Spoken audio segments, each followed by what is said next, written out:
দেখুন ধান থেকে কিভাবে চাউল বের করে আজকে আপনাদের মাঝে দেখাবো। তবে সবাই দেখবেন, ভিডিওটা কন্টিনিউ করবেন। তো এখান থেকে ফার্স্ট এখানে ঢুকে এখানে বের হয়, এখান থেকে ধীরে ধীরে পড়ে একেবারে আবার নিচ দিকে আসে, এই রাস্তা দিয়ে আসে আবার এখানে ঢুকে, এখান থেকে ঢুকে উপর দিকে চলে যায় এই বাক্স দিয়া, এখান থেকে ঢুকে আবার এখানে পড়ে।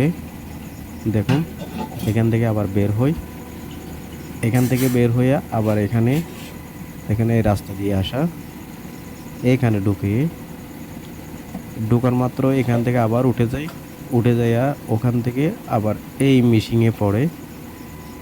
তাহলে এখান থেকে আবার বের হয়ে আবার ছোট একটা রাস্তা দিয়ে এই এরকম একটা বস মধ্যে ঢুকে যায়। এই দেখুন বসে ঢুকে আবার এখান থেকে উঠে আবার এখানে পড়ে। তো একটা মেশিন থেকে একটা মেশিনে আস্তে আস্তে শেষ পর্যন্ত এখানে আসে। এখানে আসার পরে এখান থেকে একেবারে সাব হয়ে